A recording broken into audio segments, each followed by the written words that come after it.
안녕하세요. 네, 오늘도 이은경입니다. 찾아와 주셔서 감사합니다.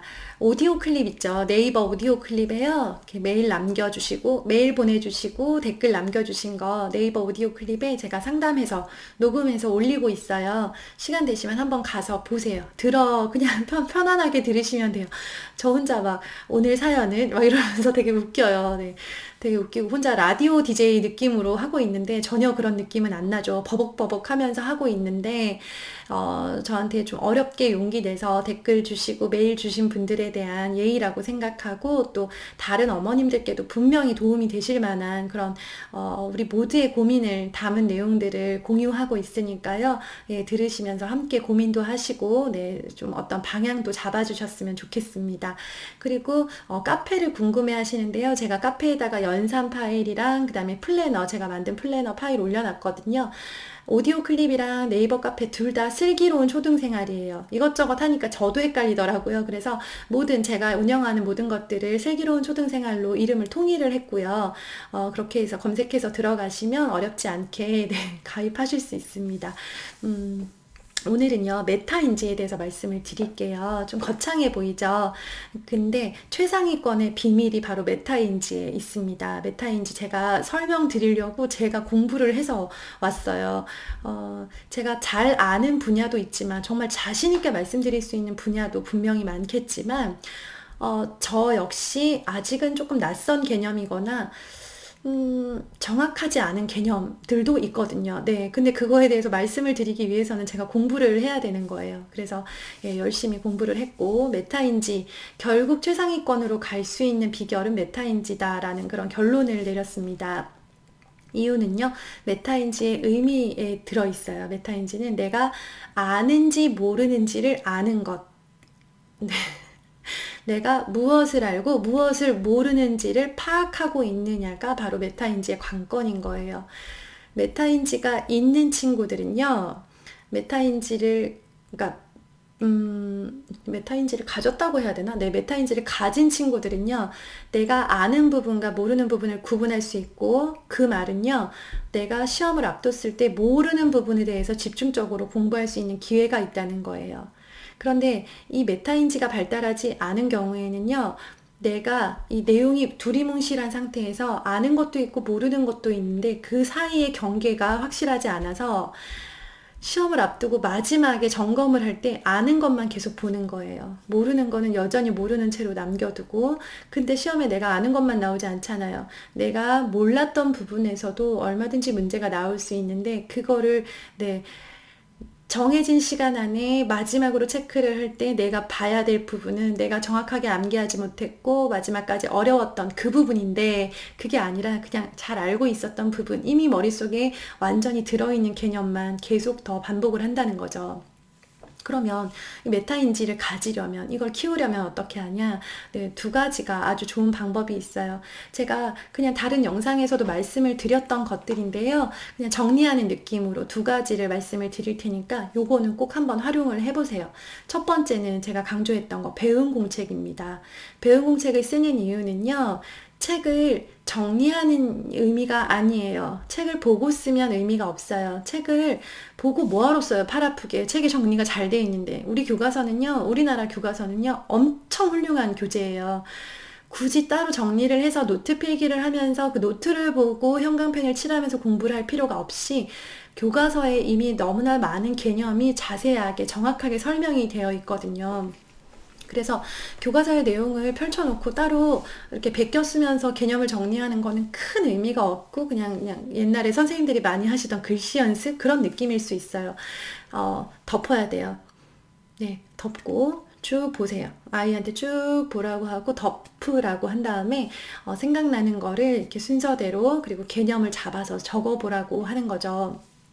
그래서 그 적었을 때 빠진 거, 즉 기억하지 못하는 거, 그게 모르는 거잖아요. 그런 모르는 걸 찾아낸 거예요. 어떻게 함으로써? 배운 공책을 씀으로써. 쓰지 않았다면 내 머릿속에 아는 것과 모르는 것이 구분되어 있지 않을 거예요. 이걸 구분하기 위해서 배운 공책을 쓰는 거예요.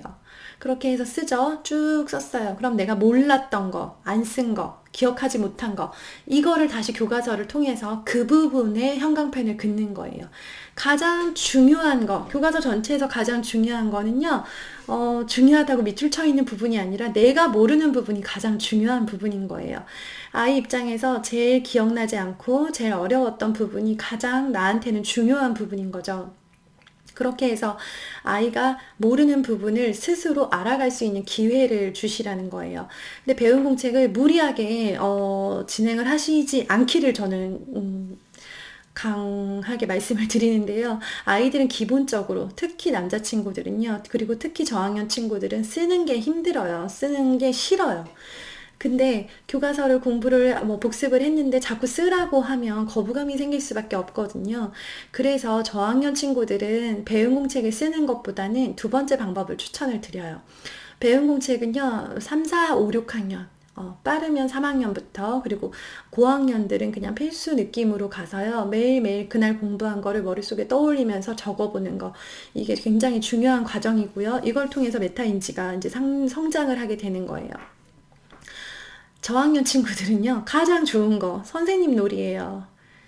선생님 놀이라는 거는요, 아시죠? 우리 어릴 때 많이 했잖아요. 남자친구들은 잘 안 하는 것 같던데, 우리 어머님들은, 우리 여자들은 어릴 때 집에다가 달력 붙여놓고 막 선생님인 척 하고 그러지 않나요?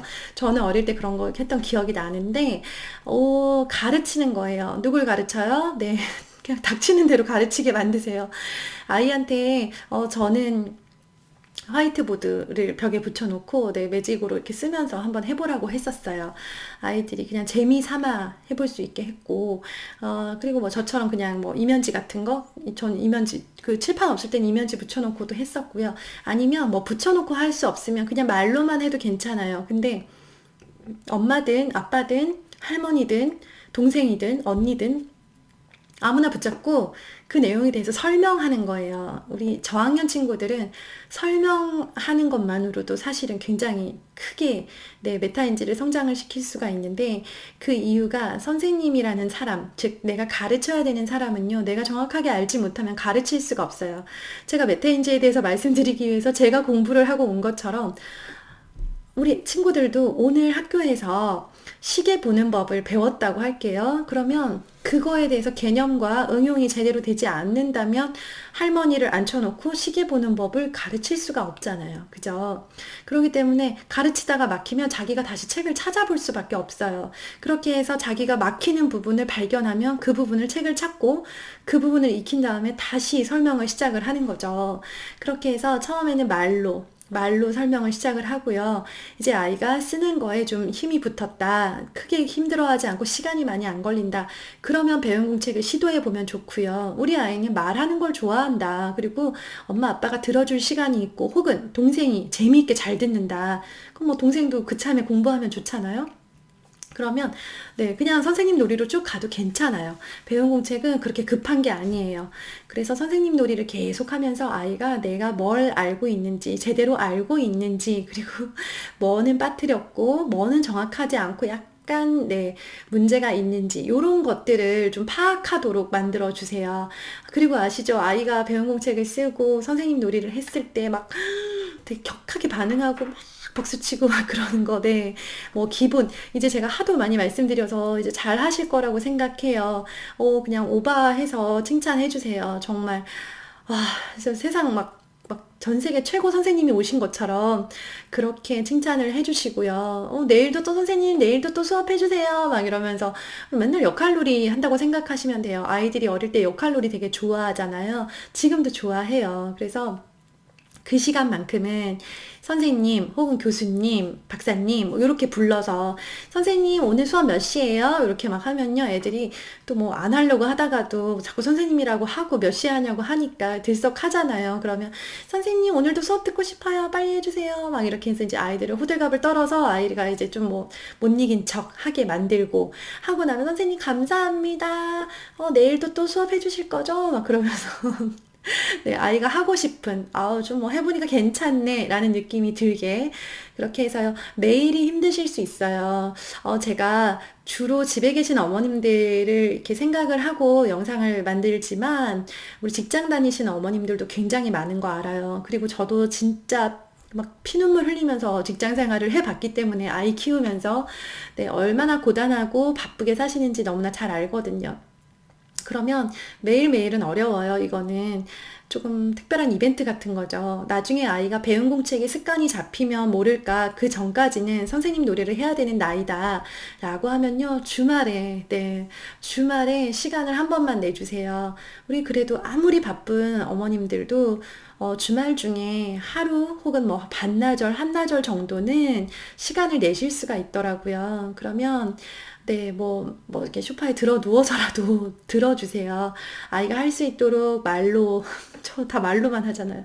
말로 아이를 이제, 엄마 여기 누워서 들어도 돼요? 저 죄송한데요. 제가 너무 아파가지고요. 우리 막 되게 아프잖아요. 피곤하잖아요.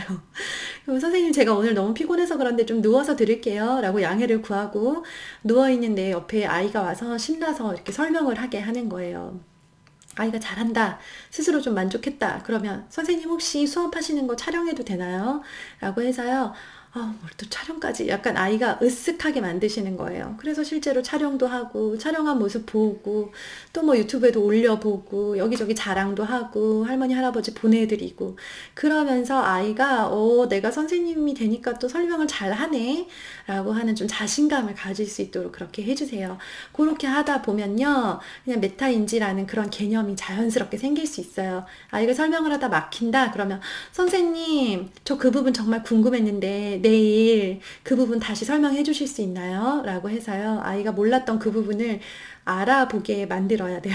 그렇게 하고 네, 요과정이 쌓이고 이제 근육이 붙으면 배운 공책으로 자연스럽게 넘어가면서 메타인지 별거 아닌데요. 메타인지가 안 돼 있으면 최상위권은 절대 못 가요. 지금 어차피 공부시키는 어머님들 해도 그만, 안 해도 그만이어서 이렇게 열심히 시키는 거 아니잖아요. 그쵸? 네. 이왕 하는 거, 아이가 꿈이 있고 목표가 분명하다면, 아이가 최상위권으로 갈 수 있는 어떤 힘을 좀 이렇게, 그런 환경을 만들어 주셨으면 좋겠어요. 네.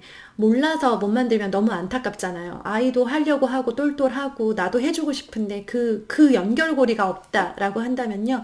네. 한번 이렇게 시도해 보셨으면 좋겠습니다. 감사합니다. 좋은 하루 되세요. 화이팅!